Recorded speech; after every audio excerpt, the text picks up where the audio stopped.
Hey, what's up guys? So after I published one of my latest videos on foods that decrease testosterone, one of the most common questions that I got in the comment section of that video was, well, what carbohydrate sources should we be consuming? And the reason for this question was because three of the foods that were on that list were oatmeal, rice, and wheat. I know, it's pretty depressing, huh? And so in this video specifically, what I wanted to do was essentially answer the question, what carbohydrate sources are best, by essentially walking through two specific ideas, and that is one, why I believe carbohydrates to be essential for overall health, well-being, mood, and physical performance, as well as what carbohydrate sources I believe to be most advantageous for just overall health and performance. So let's go ahead and dive right in.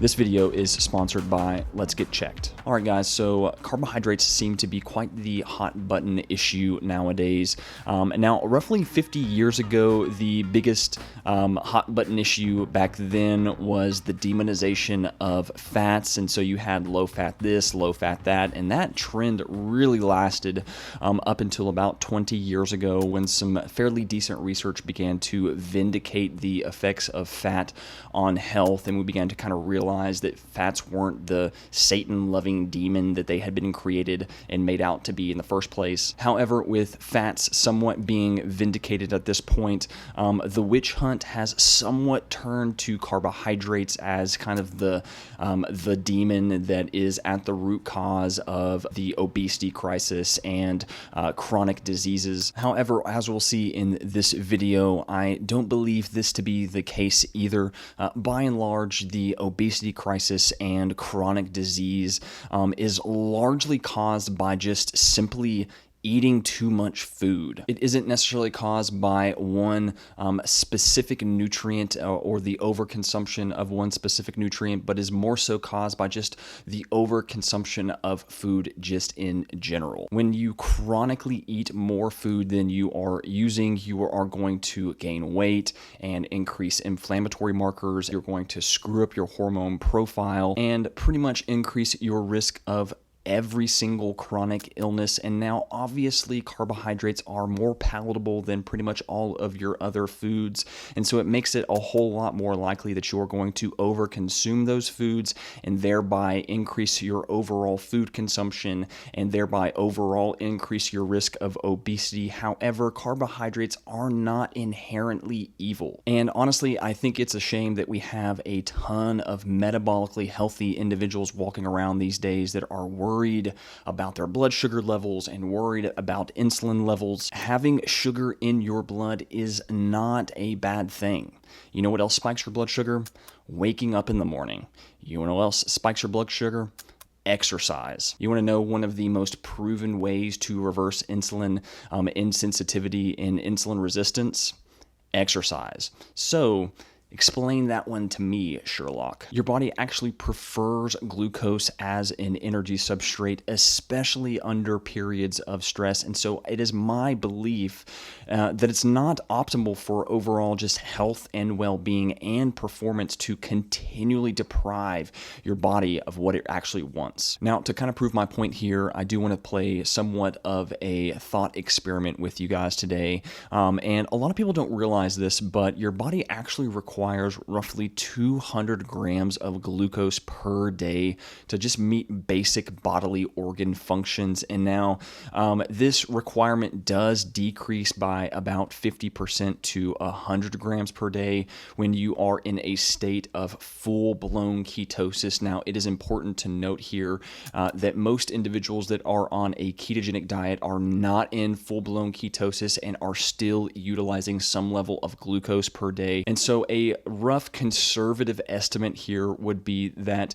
the daily requirements of an individual, even on a ketogenic diet, is somewhere around 100 to 150 grams per day of an inactive person. Now, this requirement will increase as activity level increases, specifically high intensity exercise increases, because high intensity exercise does require glucose as an energy substrate. Now, if you do not give your body this 150 grams of minimal glucose per day, it will go through the process of gluconeogenesis and turning fats and proteins into glucose to meet that glucose demand. However, it is extremely important to keep in mind here that this mechanism, that gluconeogenesis, is purely a survival mechanism. And by forcing your body to be in a continual state of gluconeogenesis can put your body under an undue amount of stress. Now, obviously, your body can handle gluconeogenesis for an extended period of time, but it's one of my primary points that it is not optimal for your body to continually have to go through the process of gluconeogenesis. It's my belief from looking at the research and just from my general understanding of the human body and physiology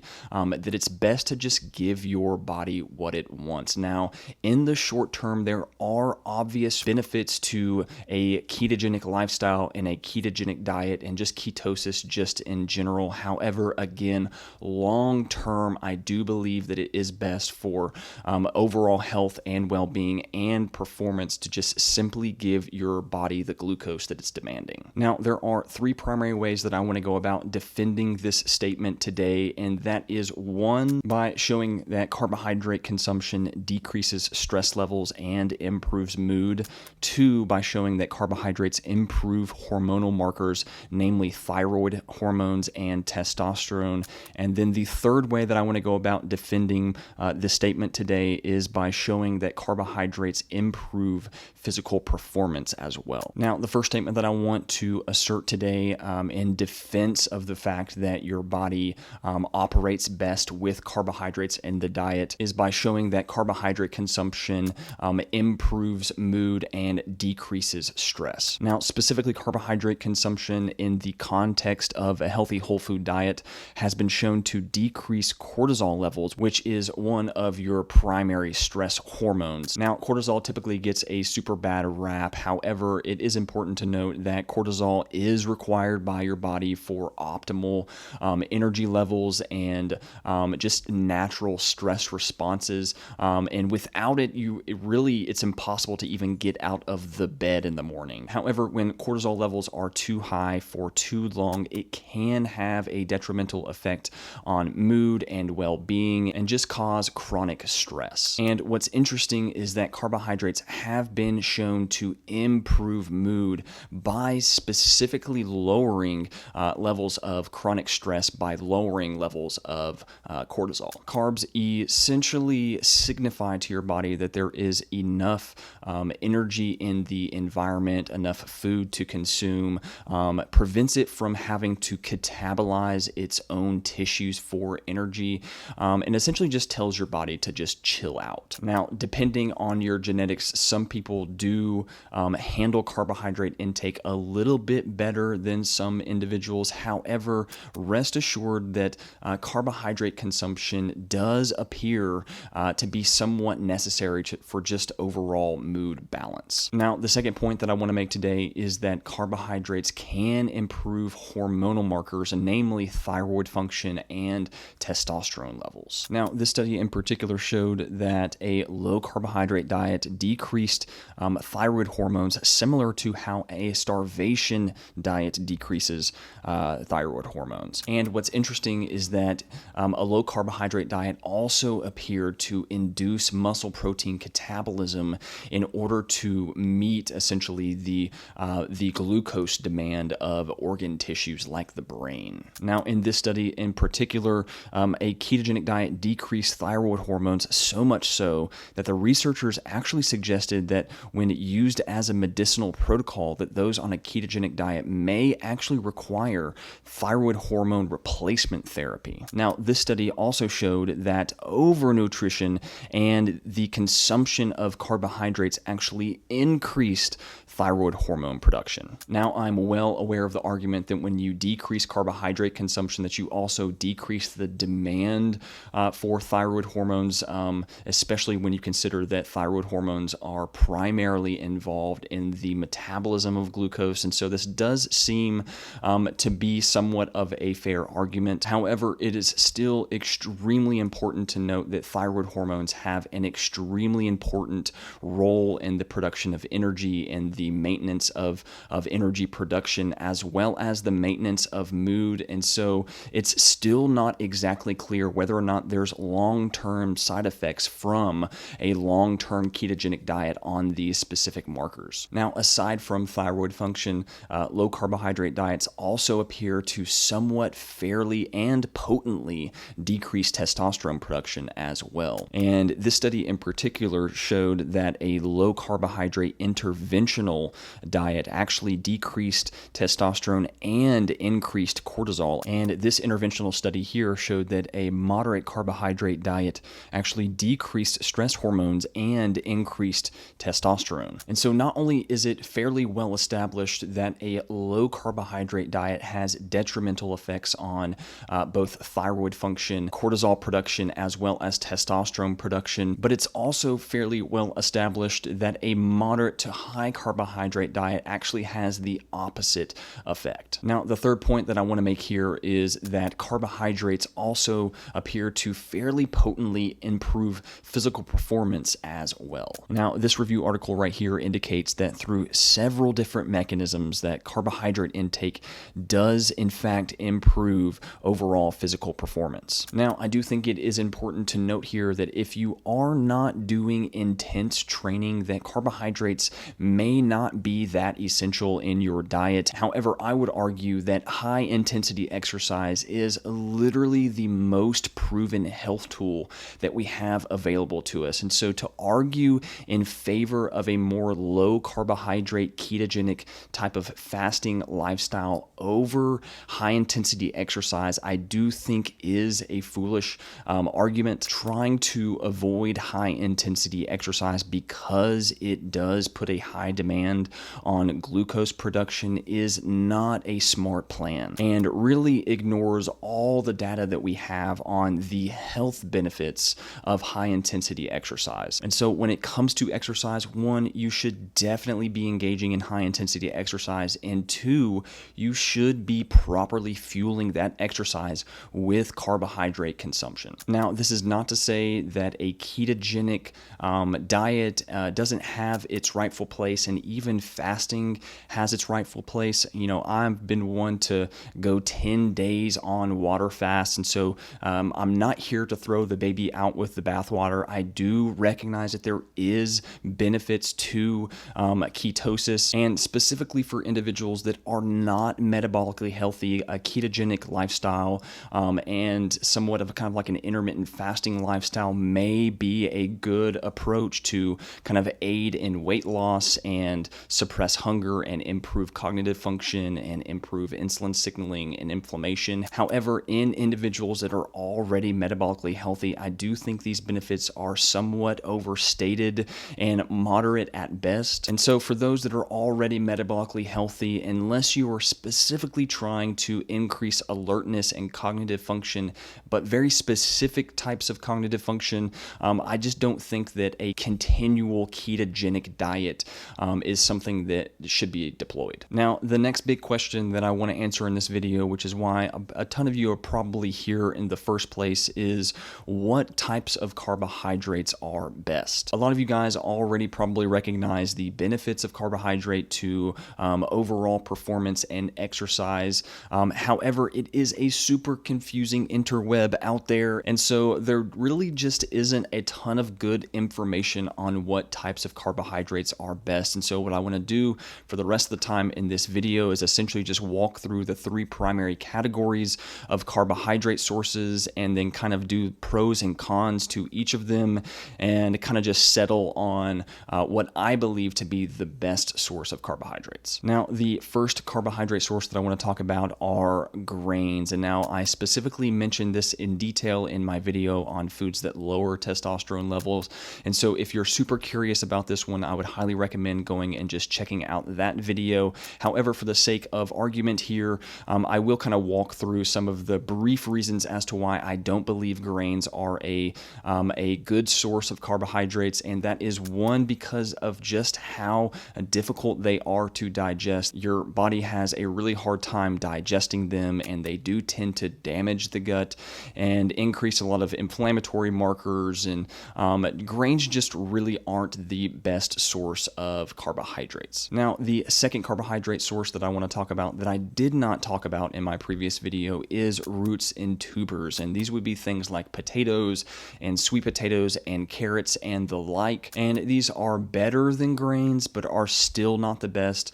Roots and tubers still contain a ton of the same anti-nutrients and kind of phytochemical defense mechanisms that grains do as well, and so they still just really aren't good at being digested and can somewhat cause havoc on the immune system and gut health. And so again, tubers just really aren't the best source of carbohydrates either. Now, it is important to note here that you can get a great physique from eating grains and tubers as carb sources.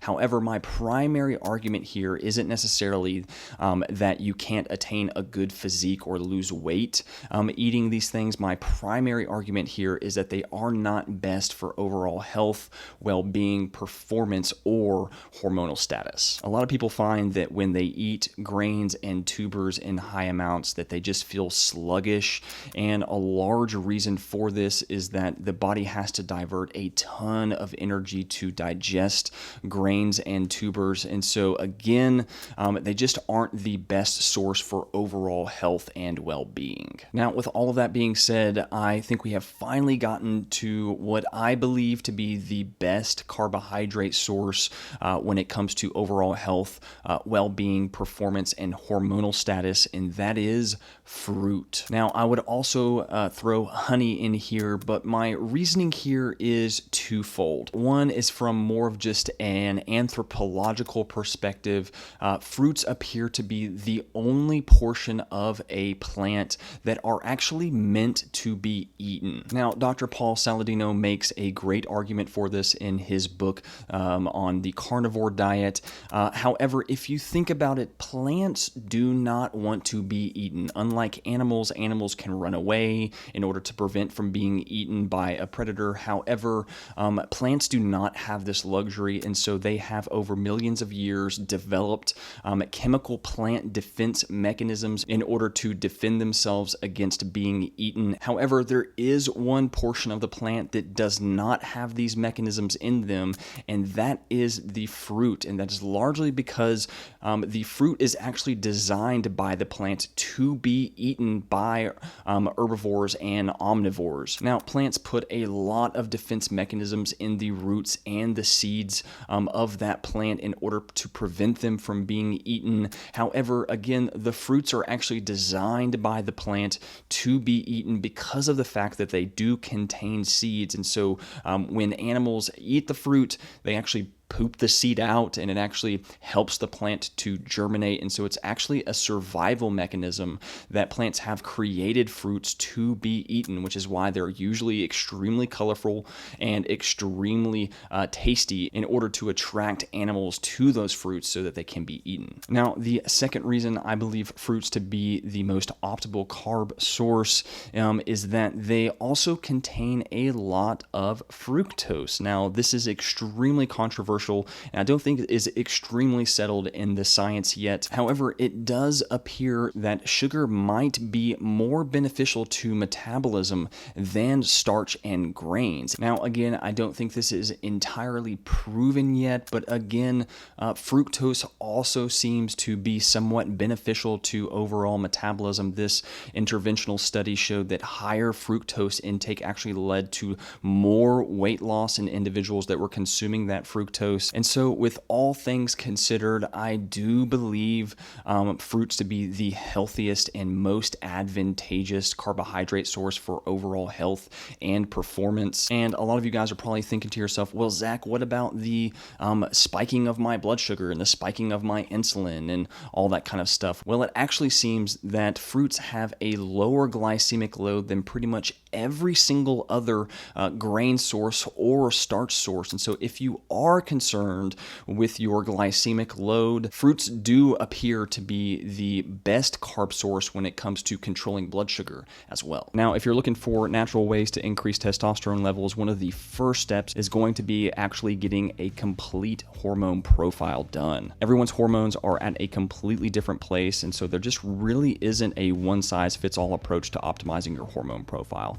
Some guys have low testosterone coupled with high prolactin and low estrogen, while others have normal testosterone levels but have high estrogen and low free testosterone. And so the approach that is effective for one guy may actually be detrimental to another. And so if you haven't had your hormone profile checked yet, I would highly recommend looking into my friends over at Let's Get Checked. They have one of the most comprehensive tests on the market, and what's more is that you can actually do it at home. Once you've purchased your test, they'll actually send you your test to your doorstep, where you will collect your sample at home and send it back, and within a few days you'll get your results through their online portal, along with a free consultation with a practitioner that will walk you through your personal results. Now, this is a super sweet deal, so make sure to check out the link in the description down below for 30% off of your test. But other than that, guys, if you're looking for more proven supplements that can be used to safely increase testosterone levels, make sure to check out the free guide that I have on my website. But other than that, guys, I think that is it for this video. If you guys have any questions, or if you want to demonize me and put me at the stake, please leave a comment down below, and I will see you next time.